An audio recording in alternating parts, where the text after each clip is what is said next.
On this week's Cowboy Up Podcast, we get to interview an actress, a model, a host, and a spokesperson.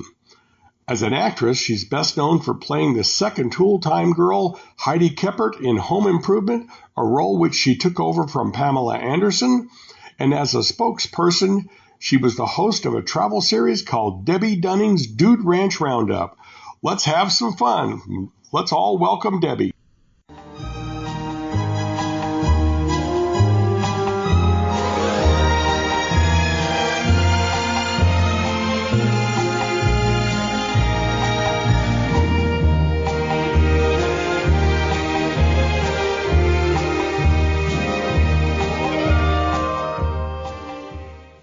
Good morning, Russell. How are you? I'm all right. So we just twisted Debbie's arm and talked her into giving us a half hour of her valuable time. She's staying here at the ranch, Debbe Dunning. And this is her second trip that we've coerced her into joining us on Cowboy Up. So thanks for doing this. Oh, I will always cowboy up anytime you ask. You do. And I promise you, I always will make sure it happens. And I'll always come back and stay here because this is kind of where my whole dream started with my Dude Ranch show. Really? Yeah. I took my daughter when she was 13. We put her on a plane, and I wouldn't let her look at where we were going. I think we jumped on Southwest, and we got here, and she goes, "What's Tucson?" So that's where it began. She didn't know where we were. She didn't know what we were doing. I packed everything for her, and I showed up, and I think that was our first time meeting, Russell, right? That was our first time. Sure, yeah. And so we got to introduce Debbe Dunning. We kind of skipped over that, but possibly best known for Tool Time on the Home Improvement show. Replaced just expertly Pamela Anderson, right? Pamela Anderson, yeah. And I came in. I was very fortunate to have, I guess, made an impression the first year when I was a different character. You were a guest. Yeah, I was a guest star at Kiki von Furstenwallenscheinla. I had to spell it for Tim when I asked for an autograph. So yeah, that was way back when. And in the past, whenever we talked about Tim Allen, your co-star, yes, he was a producer and really a decision maker on the show. Mm-hmm. And you've never said anything that wasn't great. 100% positive about him. I love that man, and I love the opportunity he gave me to be funny, to work alongside of him. I think if I would have known how successful he really was, I probably would have been a little more intimidated. But the three of us in Tool Time, we became good buddies. I just saw them on June 10th. Tim's got a golf tournament he does, the Midnight Mission now. He's taken over. And we got to have a little reunion, so I'll show you that. And picture. The three is me, Richard. Tim, and Rick. Yeah. I like it. So Al, Tim, and Heidi. And Tim kind of does things the way he wants to do things. He doesn't really listen to a lot of outside noise, right? I think Tim has a very good way of, directing a better way to do it that would work for him. But I don't think Tim has to be the boss all the time. Do we need to wait on that? No, I mean, I watch what he does in his mindset with his last man standing, and it's just, he was this is how I'm going to do it. And he really didn't put a lot of, listen to a lot of opinion or a lot of background. I say, you've got to respect that at a certain level. There's a lot of people out there that, they're successful and they're funny and they have a good following. And I think when Tim started bringing his political feelings into it, I think people went on both sides. People were stoked, and then some people weren't about it. But I mean, it's one thing you got to be to yourself, and that's pretty true. Yeah. And if that was his platform, that was his platform. Yeah. I really, really enjoy my time with him. We laugh the whole time. Every time we go to take a picture, I'm like, would you serious up? Like, he can't stop laughing. He's very successful. It's so cute. His daughter got to be the lead elf in his last Santa Claus. She came in for an extra part, and they loved her. I met her a few times, but I recently met her in June. We had dinner on the 9th, and boy, what a spectacular little girl they have raised, Jane and Tim. Now, did you make it into any of the Santa Claus movies? No, I didn't. No, I didn't. Okay. I don't know why. Well, Tim, if you're listening, how many Santa Claus movies are there? I don't know. I think it's 4 or 5. I don't know. I think he also did like a Santa Claus series, I heard, like a little Oh, really? series, yeah. So what was it? You were telling me yesterday, what was the movie? And you were mentioning the stars, and it was a while ago. That you Spiral were... Staircase? Yeah. Oh, that's funny. Yeah, I was with Nicolette Sheridan, Judd Nelson. It's because we were talking about William Shatner. Right. And how William Shatner is like Kevin Bacon. You're like, is he in it? Yeah, he's in it. William Shatner has really just gone and done every single thing he could have done, and he's 92. We just did a little funny TikTok when I saw him at a Comic-Con, and I got over 3 million views. It went really good. Is that the one you showed me with you sitting on his lap? I said he was just sitting down. I came over and I'm like, let's take a picture, and he goes, come on, pop over here and sit down. And then it's on my TikTok. It's hilarious. Well, I'm gonna have to check that out. That's funny. Okay. And let me just, while we're on Shatner, great guy, right? Great guy, really funny. And not everybody's going to say that, because I have talked to some people and they said, well, I didn't get that feeling. And I'm like, well, you know what? You're not me. I really love him, and I had a great time. But he likes girls, and pretty he girls loves women. have some kind of an advantage, possibly. At 92, I love the fact that he's still kind of a little frisky. Well, there's nothing wrong with that. It was so cute. Well, and the last thing I saw with William Shatner, and I will look that up today, was when he did the SpaceX thing. Oh yeah. I mean that's amazing. Oh yeah, he went up. Yeah, he did. Yeah. He did. It's just to have the courage to do that. Mm-hmm. But I think at this point in time, he's thinking, what's going to happen now?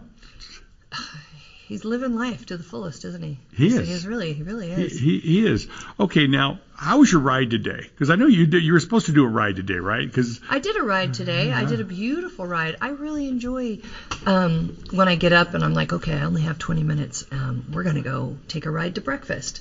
And, I mean, you can go into a cafeteria any day, but if you're on the ranch here and you get on a horse and you get this beautiful, peaceful ride through this desert, and the desert's so pretty right now,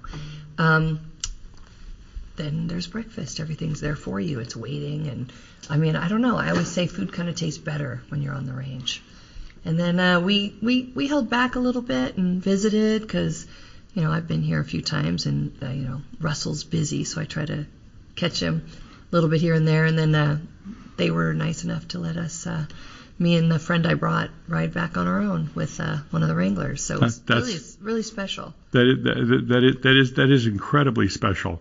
Okay, so with everything that's going on in your life, and you are an absolute whirlwind of activity, what's new? What else? What projects are you working on? Well, I still have the Debbe Dunning Dude Ranch in my future, I believe. It was with the Cowboy Channel, and due to the passing of my boss a couple months ago, we had a deal that we were 50-50 partners. So if that's still true and I can go get it, I'm going to get it, and I'm going to try to put it on another network and hopefully continue it. Okay. I mean, anything I do with Russell ends up being a positive. So I feel like if I was to take it and go to another network, we could do it and continue to do what I love the most, and showcase these dude ranches. Now, when you started doing your Dude Ranch show, where did you start it at? Well, like I said, I called Russell and I said, I don't know if I can do this. And he goes, you absolutely can do it. This is what you said. I will help you every step of the way. So I said, okay, I'm going to drive out with my daughter. So we drove out. Now this time, this wasn't the first time. This was after years. So she's in her 20s. And we came out here, and he hooked me up with White Stallion and Tanca Verde. He's like, I'm going to call my friend Rita Coate, and I'm going to say, host these girls for 2 days and put them through every single thing you can, film in 2 days. Because I needed a platform. I needed to know how much I can get done. And if I could find out how much I can do in 2 days, who knows what I could do in a week. But I wanted to cover as much as I could in 2 days at Russell's and 2 days at Tanca Verde. I don't know how you feel when you ride a horse and you haven't ridden years, but I mean, it was tough. I wasn't used to it. Those muscles were not tuned up. And my daughter goes, I don't know if I can get on a horse again. She goes, every time I like move my inner thigh, I'm like, I know. And then we're driving home. She's like, I don't know how you're going to do it, Mom. I do not know how you're going to do it. And I looked at her and I go, this is what I got right now, and this is what I'm going to do. And I don't either, but I'm going to do it. And I think prior you and I were talking about like, well, I might not know a lot about it, but I ask really good questions. So through the course of my first ranch, which was Russell's, White Stallion, and Tanca Verde, we came back 2 weeks later after kind of feeling like, okay, I think I can do this. Because I'm a one-man show when it comes to lining up everything. And then I have my 2 cameramen that are my gold that I work with, and a makeup artist. So we have a very small, very invasive, crew. We come in, we don't want anybody to feel uncomfortable or we're going to wreck their time, but I do like to grab the moments. I love to get the kids laughing. I love to showcase the food. People are like, what do you guys eat? Hot dogs and stuff? Beans? I'm like, you will be so surprised. Oh, my goodness. You will be so surprised at what you get to eat on these ranches, like no other. And I think you said something to me earlier about, so you've shot 50 ranches. I mean, what are your top 3? I can't tell you what my top 3 are because, I'm here. This is my 5th time here. I can tell you at the White Stallion, I've been here 5 times, and I've only worked here twice. Okay. So I love this ranch. This ranch is dear to my heart, and this is where I started. So with 50 ranches under my belt, I'm always going to come home, and this is where I started. So I feel like this is my home. Your favorites vary. Like if I was to say, I feel like going whitewater rafting, then I'm going to go to Colorado. I'm going to go to Colorado Trails, or I'm going to go to, rainbow trout. If I want to fly fish, I'm definitely going to Colorado or Wyoming or Montana. There's one in Arkansas that I loved because it was a lot of rock climbing. That was incredible. And you did rock climbing here. It was the first time I ever saw your eyes get a little wide. Well, I'm not really good with heights, so I constantly am doing stuff with heights. I try really hard to get over that, but I push myself. Because when you're on a horse, it doesn't matter. I don't know if you're ever. I assume you're smart enough to be nervous sometimes, and you broke your back at a ranch we won't talk about. But I mean, it wasn't. We're not saying it was stuff happens, but I mean. This, the stunt double wasn't there, right? Well, everything. That was your back. Everything I do is authentic, so we don't rehearse anything. Every question I asked is for the first time. I'm going to tell you, I don't know the name of that ranch. I know I could look it up. I do know because I know what hospital I was in. But they were so worried that I was going to be so angry, and they thought I was going to sue, and I was like... I was on the top of the hill. Okay. And the drone was coming towards the horse. And the horse... Drones and horses. The horse looks like there's a swarm of bees coming right at it. So the horse did what every horse should do, is like get me and the horse away. And I was the problem because I was trying to keep the horse there. So the horse is like, I'm going to win this fight. So the horse took off, and while it took off, it bucked me off. And I mean, it wasn't even glamorous. I just went plop. I just went plop because I saw it on 2 different cameras. But it was, it's part of riding. It's going to happen. I've been tossed 4 times. And fortunately, I'm still standing. I'm still riding. I still want to get out there. But I unfortunately landed on a rock, and it broke my L1 and fractured my 2 adjacent vertebrae. Okay. I lost like a quarter of my height in that vertebrae. But, I got up, and because you can't drive a car up there, I had to walk most of the way to where a car could pick me up. And I'm going to tell you, nothing was good. The car wasn't good. Walking wasn't good. I mean, I didn't know if I should just lay over the horse. I mean, it was just like, that was probably one of those times where I was like, you're so lucky you did not get paralyzed. You just keep pushing and pushing. So I walked down that hill. I spent 5.5 hours in the hospital. And I literally looked up at her and I go, I feel so good. Well, she got me out of pain, right? Then they drove me back, and we filmed the rest of that day. Oh, my goodness. And so I literally said in one of my posts, this is back-breaking work, but someone's got to do it. And I took a picture of all 4 of us. So they put me in a full brace. Jewett hyperextension brace. It was Bose, technology tightened up. I was in this thing and I was like feeling really good. I was feeling no pain. So we shot the rest, and I didn't get on a horse again for over 6 months. So what we had done, fortunately for me, I had already shot a bunch of shows. So we dominoed those shows together. We shuffled those shows together. So you never saw, oh, it looks like White and Debbie riding. So I'd ride a couple. I would just be like, let me let someone else take the reins this week. And we got through it. And they were so gracious. I did not tell any of the other ranches that I broke my back. I just kept showing up because they were already on the schedule. And I just didn't ride. And they're like, that's weird. She's not riding. And I know she broke her back because she showed me the CAT scan. Oh, I had to show them the x-ray. It was crazy. I literally was so high on pain meds in the hospital, laying there. I was saying to the girl, you just keep saying it, but I don't think you're telling the truth. I was ridiculous. So I took out my phone and I go, say it again. And I'm sure it's somewhere, but literally she's like, okay, here we go again. Here is the x-ray and da-da-da. Anyway, let's not spend a ton of time on that because I don't want people to get scared. No, but you got back on the horse. I got right back on the horse. You were on a horse this morning. Yeah. And we're going to take a quick break on that.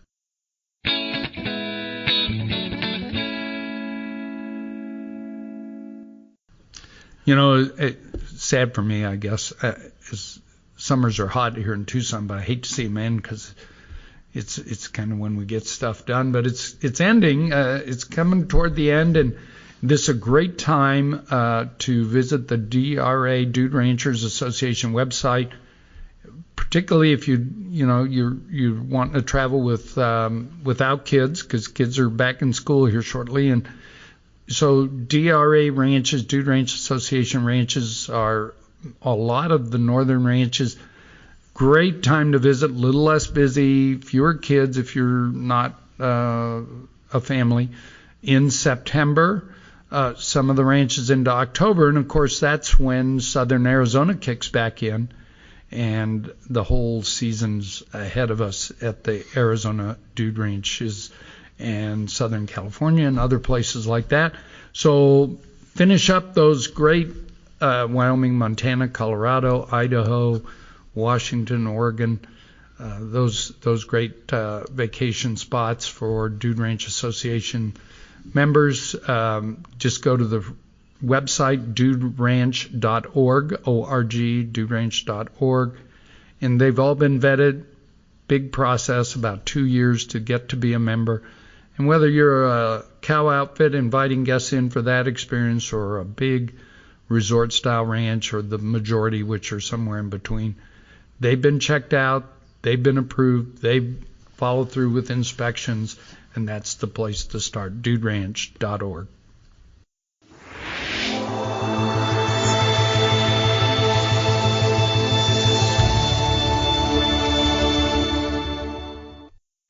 One of the things that is remarkable, and my wife and my daughter are huge fans of yours, and one of the things that my daughter says is she's astonished at how comfortable you are in every setting you're in.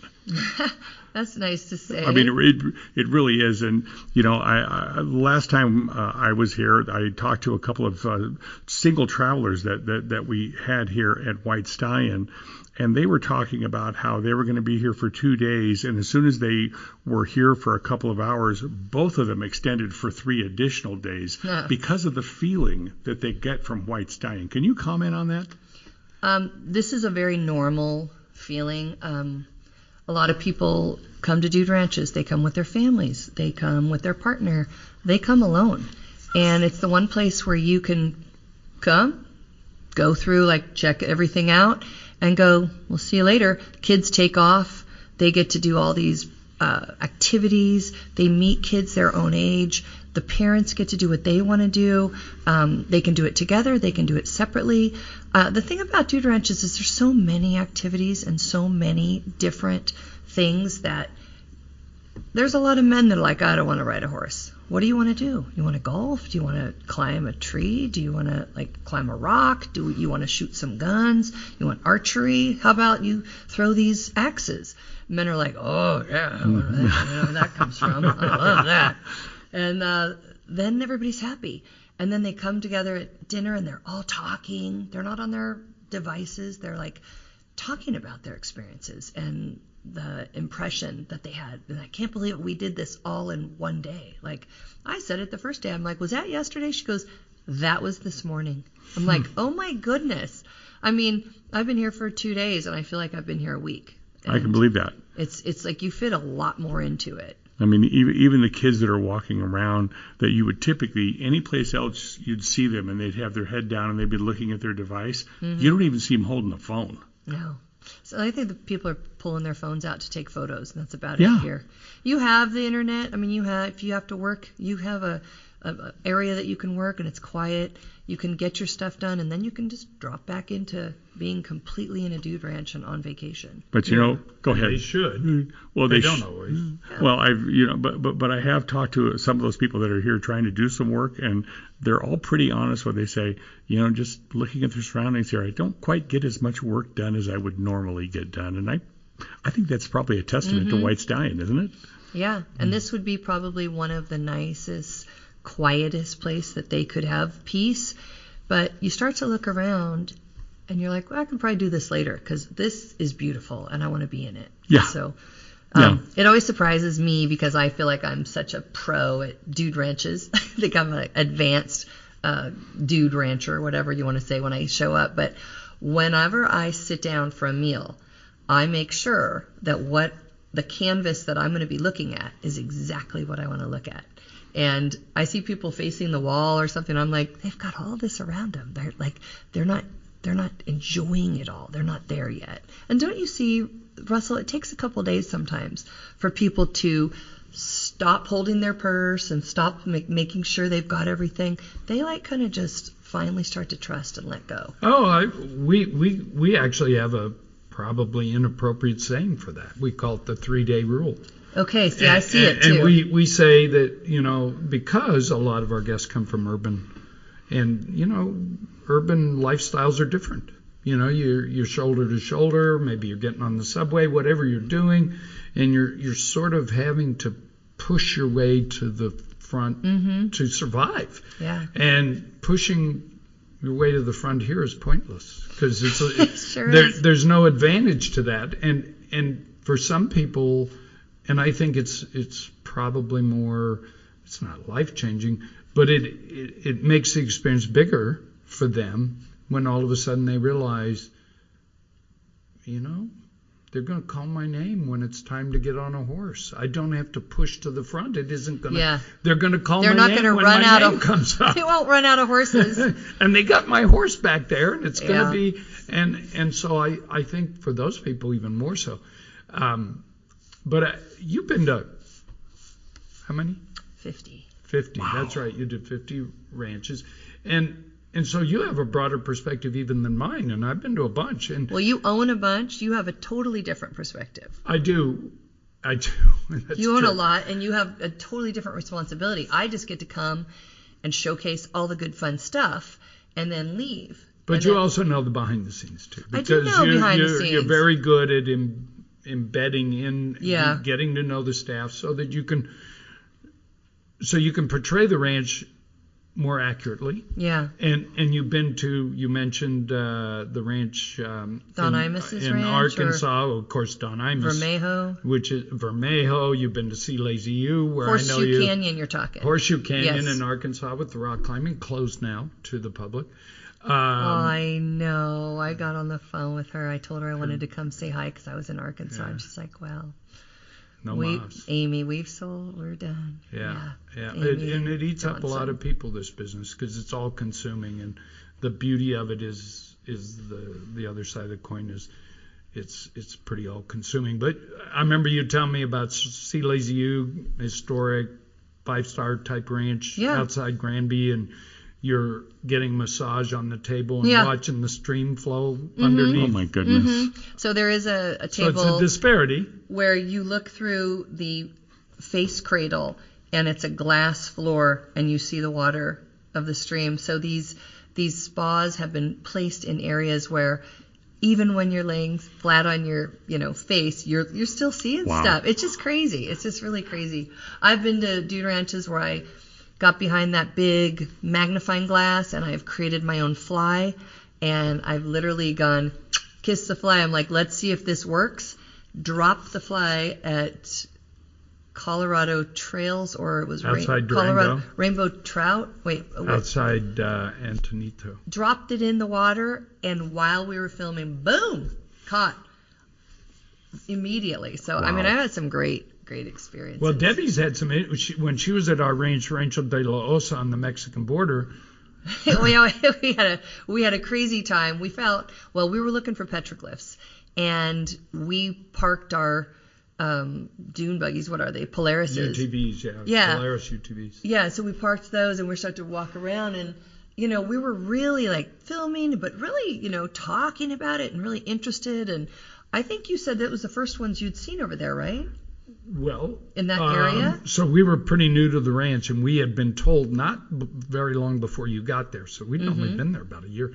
And we had been looking for the petroglyphs, and then somehow somebody who knew said, well, if you're at Presamido and you go, so we had not seen them. So when we saw them in your for the first show, time. Was literally, honestly, the first time we found it. And if you at home don't know what a petroglyph is, it's literally in the side of the body of the rock. People have come in from long times ago, right? No. Sure. And, those told are stories. Hohokam era, so that's 1300s. Yeah, complete stories, and they're still there.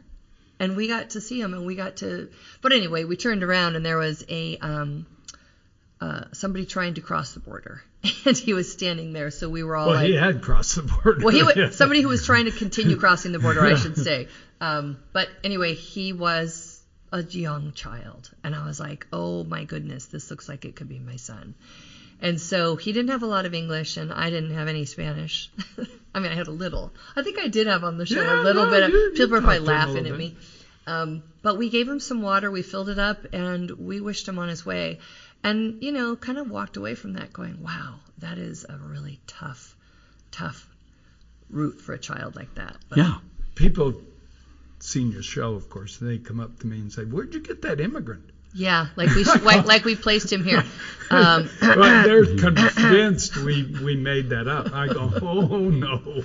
Tell the immigrant to walk in 3, 2, 1. Boom. Action.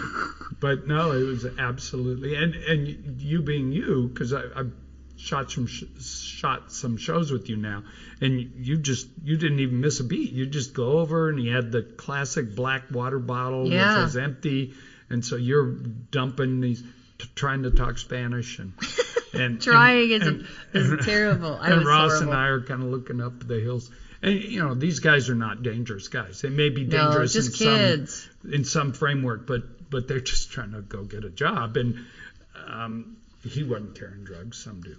And so, but still, we were 9 miles from the ranch, out in the middle of nowhere, and it was. Well, let's not get a problem filmed. But anyway, so I'm going to tell a story on you, and I told it last time, but people won't remember maybe. So we were shooting at Tombstone, same trip. So we're shooting at Tombstone Monument Ranch, and we're in the town of Tombstone, and I had scheduled these certain things for you, and Michelle at the ranch had done this brilliant job. We had a very tight schedule, and we're running like our lives are on the line. We were like bikes. This, that. Oh I mean, we didn't have a ton of time because I had a very short amount of time to get every single thing. And when you come to a dude ranch, you can't get it all in a couple of days. I mean, you really have to be very organized. Little window. Yeah. So we're in the town of Tombstone, and this guy comes running up to you, Debbe Dunning's in Tombstone, and he said, "Oh my God, I can't believe you're here. Why are you here?" And he said to you, "Anything I can do for you?" And you said to me you wanted to get in the mine. I had not scheduled the mine, and I was kind of blowing you off about it because I just didn't figure I'd get you in the mine.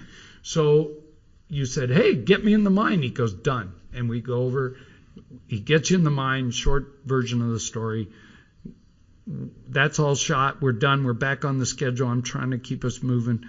And he says, Debbie, he goes, I always go to the Four Deuces and have a beer. Come, I'll buy you a beer. And you said, oh, okay, we'll do that. And I thought, yeah, okay. So we're done. I'm trying to pile everybody in the van and go back to ranch. And you got to remember, everybody is wiped out. Everybody's exhausted. Oh, we're done. Because we've had them on a very, very fast pace. And like I said to you before we even started, I don't ever expect people to keep up with me. I was blessed with a ton of energy, and I can keep going. And so we were getting back into the car, and everybody just wants to be home, especially Cherokee. Yeah, she just wants to have her wine. Done. Yeah, everybody was just toast. And we were in the hot sun. And then we started to go, and I was like, we have to go have a drink with him. And At the Four Deuces. Yeah, and so we looked around, we figured it out, we found it. The cool thing about Tombstone, let me tell you, everybody in that town dresses. Like, what is the year they dress in? 1820s? Yeah, 1880s. 1880s. Like, they're all dressed like that, and they love it, and they're in character. And you come into this town, and not only are you at this beautiful dude ranch, but you get to see so much history, and they treat you like that. I remember we sat on those seats that looked like women's butts. Remember? That was at that one bar. You probably know the name of it. Anyway, but yeah, I kept my Big word. Nose Kate's. Oh, Big Nose Kate's. That's right. But anyway, so we get to the Four Deuces. Only one of us is happy to be doing that, and that's you. The rest of us are, oh my goodness. I hope that beer goes down fast. Yeah. And so this guy's there. He's surprised and excited, obviously. So he, of course, doesn't notice me and your camera guys in Cherokee. We're immediately forgotten. And he takes you into the bar. We go in, buy our own beer. He buys you one. and so you're sitting there, and he goes, you know, Debbie, my mother's a huge fan of you and the Home Improvement show. And you grab, typical Debbe Dunning thing, you snatch his cell phone out of his hand, scroll through, find mom, click mom, call We Doris, FaceTimed her. And you say, what's your Does everybody mom's know name? what time? And you go, hey, Doris, what time is it? It's 2. Yeah. And then you talk to her for a couple minutes, hand the phone back, and that was one of those opportunities for me to not only say thank you for, adding such a great extra thing to my show, which I really wanted to go see a tomb. One of those tunnels, what are they called? The mines. Yeah. It's scary because you do realize when you're walking down in there how scary it is, and how sometimes people were buried in there, and how it is dark and it's claustrophobic.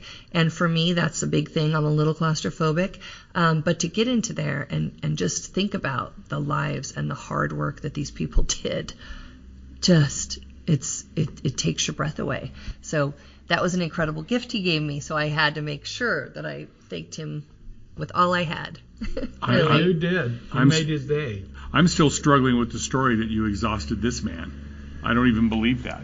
No, I don't know that I exhausted Russell. Russell's a hard worker. Oh my goodness. I just reminded Russell the other day, because Russell's been, helping me over my shoulder for so many times I've needed help. What was the name of the heart? There was hearts. Oh, Sylvandale. Heart 6. Yeah. So, or not Heart 6, but it had the J Heart brand. Yeah. So the owner, we had talked to her and we told her we were coming. And then we got there. And I think she fell the day before we got there, right? She broke her back. Yeah, it was the day before. She broke her whole back.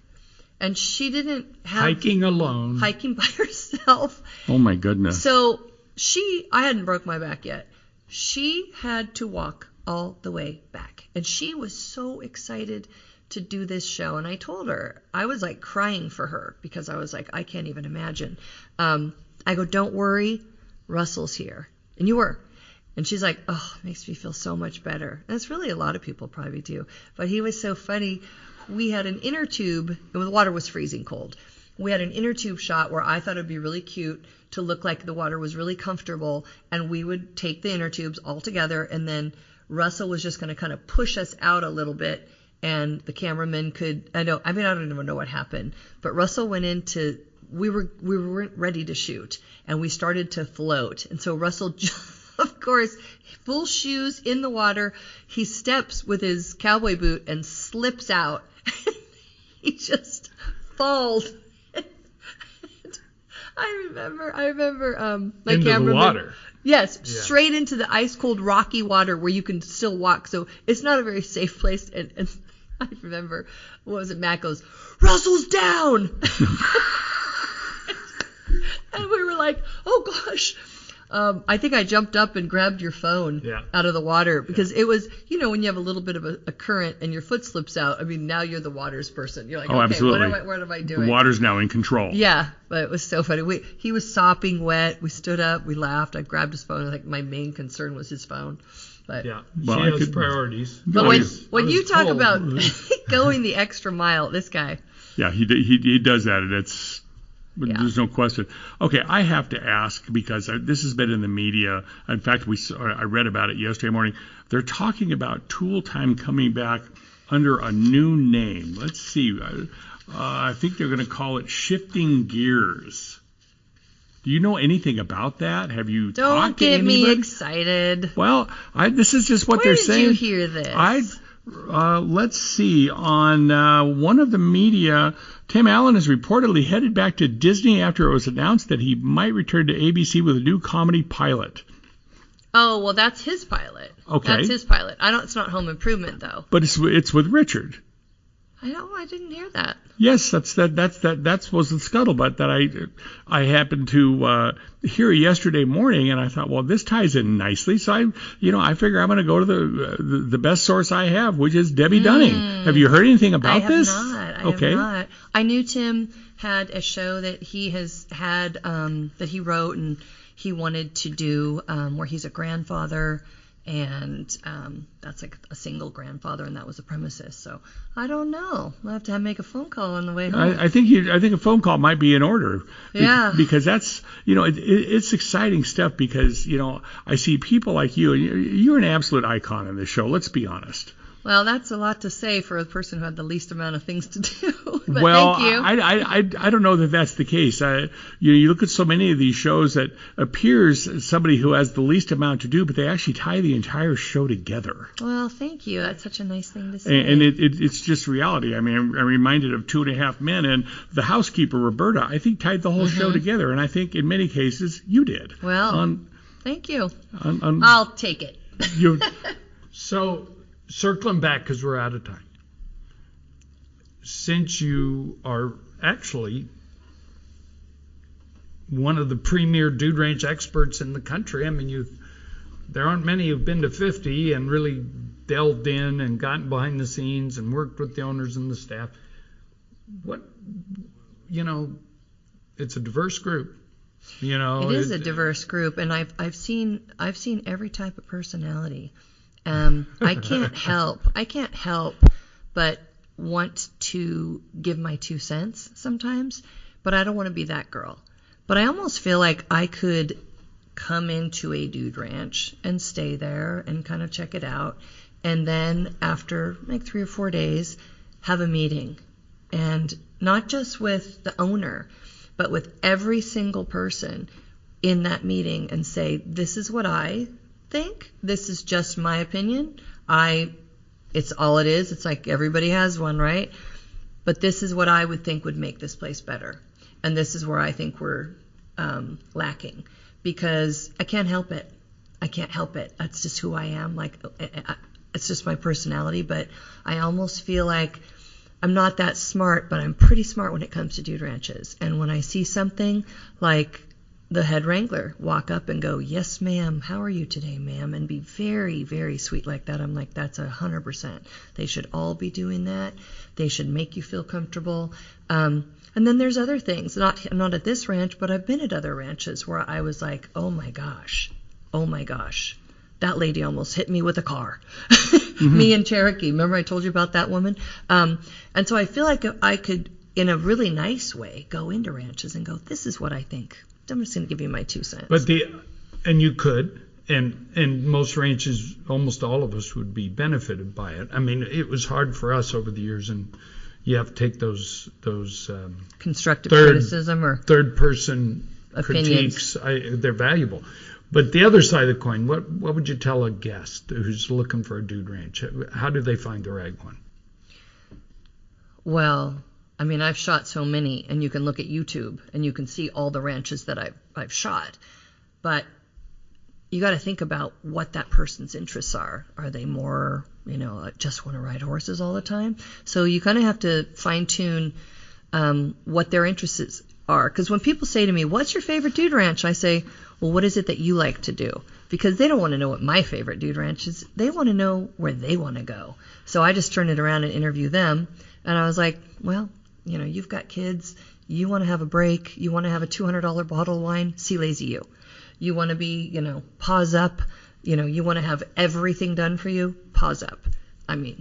But if you want to get your hands dirty and you want to move cattle, then what's that one? Honeywell. You move cattle, be in a saddle for 2 days, because somebody wants to do that, and somebody else wants to sit there by the pool and look at the horses and look at the scenery and have a glass of wine. So that's my answer to that. That's what I would say. That's the perfect answer. Yeah, look at some of those shows I've done, and I bet you'll find one that connects with you and you can resonate and go, that's the one for me. Good call. Debbe Dunning's Dude Ranch Roundup, and you said it's on YouTube. It's on my YouTube, yeah. They can see any of the... Yeah, they just spell my name right, and they can see, it comes right up. You can see any episode you want. And we're looking for the show to resurrect. You and Yeah, Patrick Gotch, who the world lost in May, the owner, founder of RFD, the Cowboy and the Cowgirl channels, kind of a pioneer in rural programming. Yeah. Took the Dawn Imus Ranch and turned it into the RFD Ranch and supported your show as a partner. Yep. But it's your show too, so we're going to look forward to resurrect and get back filming dude ranches. There's more out there. Yeah, there really are, and they're getting bigger and better and fine-tuned. Yes. The more I've been doing this show, I was like, there's just something for everybody. I like it because I want to show the world the different imprint you can leave on your kids. And when you let your kids just run and go and you see them playing, you're like, this is what kids should still be doing. It does leave an imprint. Mm-hmm. And do you have a website so people can catch up if you're... Well, I'm on Instagram. Instagram. Yeah, at Debbe Dunning. And that's I'm also Debbe. Debbe Dunning. I'm also official on TikTok. You can look up my name. And you go Facebook. to celebrity golf tournaments and... Yeah, I do. I do a lot of charity work for golf tournaments and, cancer and kidneys and all sorts of stuff. A lot of this stuff has affected me directly. My best friend, my father, and people have died from these things. So yes, I do try to spend as much of my free time as I can. And I'm selfish because I like to golf. Yeah, I knew you liked that. Thank you. We can cut that out. I'm sorry. That's okay. We can cut that out. I've been suppressing that. It's just... That's okay. I shut it off. All right, well, thank you. Yeah, this now was go easy. back to enjoying the Dude Ranch, and thank you so much for allowing us to steal your time. Thanks for letting me be here. I so again. appreciate you taking this time. Thank Yeah, you it's very, nice to very meet much. You have You to come too. to the back of the car and pick out whatever you want. You need anything, like calendars, posters, all that She's got stuff. the whole thing in her car, No, evidently. it's ridiculous. It's like a store. I feel like if I wanted to make some money, I'd go by Home Depot and just open up the back of my car. Put out a table. Home improvement stuff, right? Yeah, all old stuff. Yeah, I told her my daughter and both my daughter and my wife are a little jealous of me today getting to That's do so this. funny. That's the way it goes. Yeah. My Some daughter's win, some 31 and she's got a soul of someone who's 60, so Oh, she really does. that's fantastic. Yeah, she's got probably 500 records, LPs on vinyl. Is that right? Yeah, doesn't Well, it? you know That's where coming back, though. You know where I just was? I was at Asylum Records, and this guy, Scott, has got the most incredibly unique collection of everything. Records, like pins, different clothes from people. I'm like, I like that. He goes, that's not for sale. Oh, that's not for sale. I'm like, dude, this should be a museum then. This should be Yeah, a John this Wayne is- Museum. Tell her about Asylum Records. Okay, I will. Chandler. Yeah, it's in Chandler. She Chandler, will love Arizona. it. Asylum Records. And Yeah. on that, thank you. Oh, our little plug. Hey, it was my pleasure. Thanks for asking. me Yeah, again. they owe you now.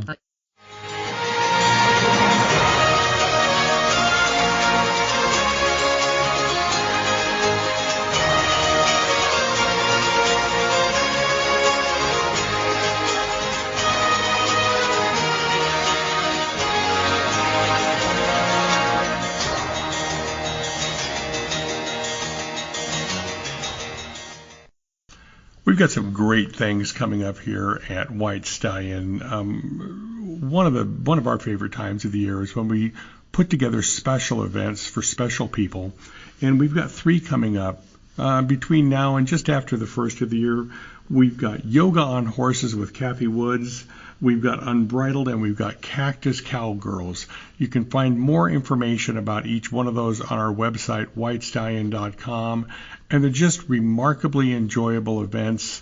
People repeat, they come back for those, and it's something that we just love to host. We'd love to see you join us. Look at whitestallion.com. Yes, indeed, Stephen, you are right. And thank you, Russell and Debbie. What a great combination of people to bring together. Entertainment, information, and something that may even inspire us to just live a little bit better cowboy life right today. That's what this program is all about. It is the Western way, the Western tradition, maybe even a way to help save Western civilization. So we're glad that you join us every week, and please keep in touch with us. We'd love to hear from you. The Cowboy Up Podcast at gmail.com, the Cowboy Up Podcast at gmail.com. And perhaps you know of somebody who would be a great guest. Perhaps you would be a great guest. Perhaps you have a recommendation for us, a way that we can improve the work we do and make it even better for you. Remember, this program is all about you. So we hope to hear from you. And we thank you for being with us. And hopefully you'll recommend us to others. And please sponsor those people who sponsor us. I'm Stan Houston for the Cowboy Spirit Radio Network, and we want to wish you all the best and blessings. That's right, in these challenging times. That's right, walk tall, be tough, do good work, and love others. Till next time, bye for now.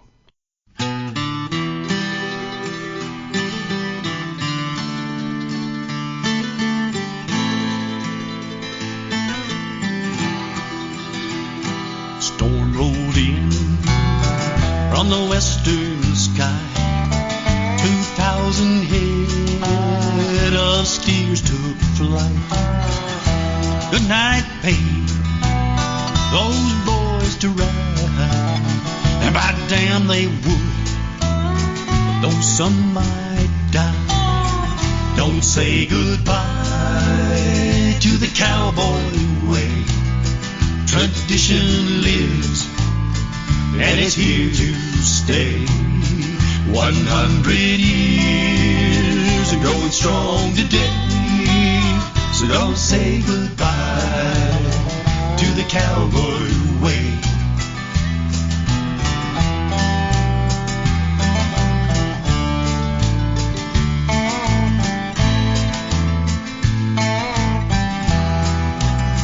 She's 10 years old on a stout bay horse. 300 years they guide her course from the Spanish quest to the blue and gray, to what we call the cowboy way. Don't say goodbye. Don't say goodbye to the cowboy way. To the cowboy way. Tradition lives, and it's here to stay. 100 years and going strong today. So don't say goodbye to the cowboy way.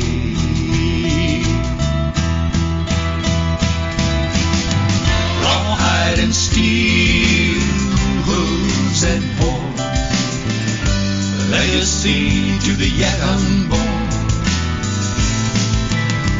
A code that comes from a hard-lived life. Your destiny when you're born to ride. Don't say goodbye to the cowboy way. Tradition lives, and it's here to stay. 100 years and going strong today. So don't say goodbye to the cowboy way. Don't say goodbye. Don't say goodbye to the cowboy way.